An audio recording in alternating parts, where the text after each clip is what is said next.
This is what you had to say to your colleagues today about what the president is doing. Take a listen.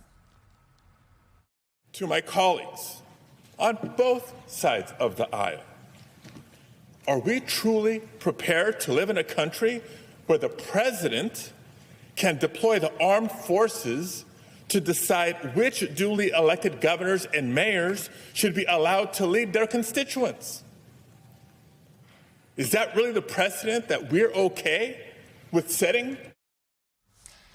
Adam Sir hit the nail on the head with exactly what you were saying today in his piece about the tyrant test.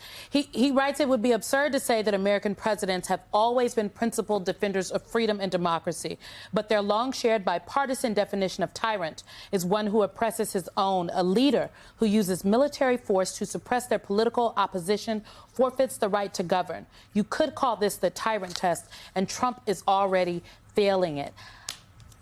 It is astonishing that it's like we're the frog in a boiling pot of water, and the heat just keeps getting turned up, and we don't realize, a lot of us, what's happening. Yeah. So, a couple of pieces here. Number one, it's always easy to put this back in perspective if you flip the question around. Imagine if President Biden did something that Donald Trump did. What would Republicans say then? Right? A president of the United States suggesting, no. That governor, that mayor, no doubt we have to liberate that city. I mean, that's exactly the rhetoric that compelled me to speak at the press conference last week, not just as a senator, but as an American. Number one. Number two, when they suggested that the mission of the military was to go in and do the liberation, that is not what Marines are trained to do. That is not what they can fight wars overseas, but you don't use them against your own people. And so that was my appeal to my colleagues. Is this the precedent that we're saying? Are you okay with this? Because I'm not. This is not normal, and we should not treat it as normal. So, Senator, where do you see things now? How do we move from your incident and the one we saw today with Brad Lander and who himself, noted that he was just there to accompany defendants and advocate for a due process for those defendants.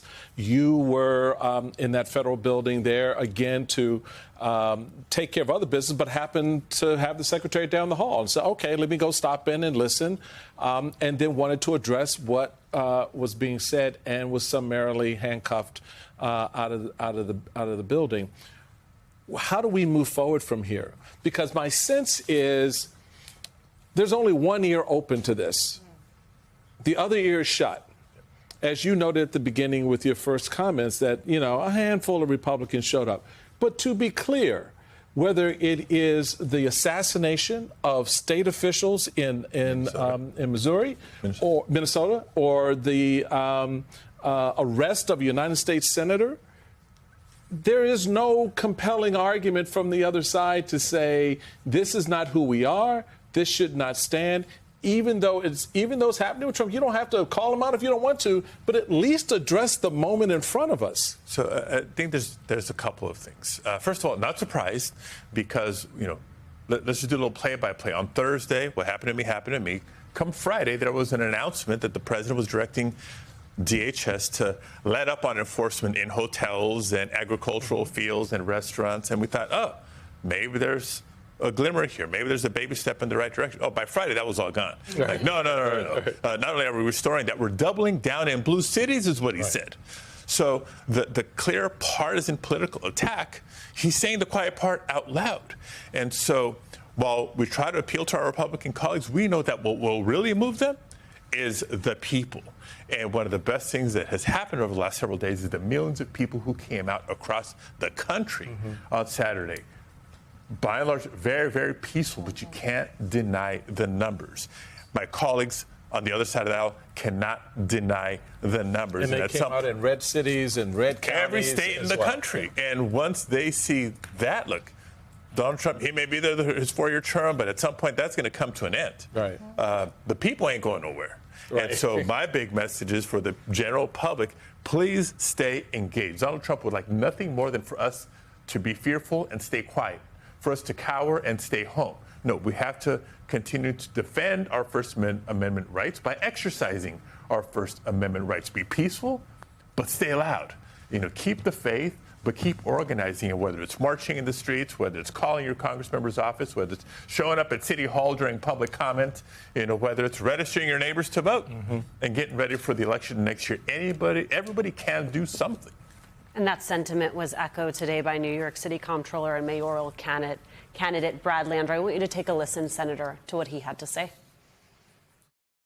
We are not going to allow Donald Trump to wreck the rule of law, to deny people due process, and to turn our country into something that doesn't meet its obligations under international law.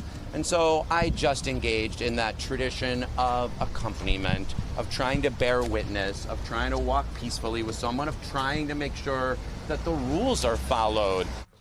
Echoes of what you said there, right? Which is, this isn't just about you. It's not just about immigration. It is about the very foundations of our democracy. And I wonder what it is going to take for that message to permeate, especially because, as you know better than anyone, Senator, there is so much noise right now coming from this administration on immigration, the way they are defining what they mean by criminality when it comes to immigrants, the fact that they are going after people in their workplaces, whether that be fields or factories. It seemed for a moment as though we were seeing a 180 from this administration in terms of who they were prioritizing.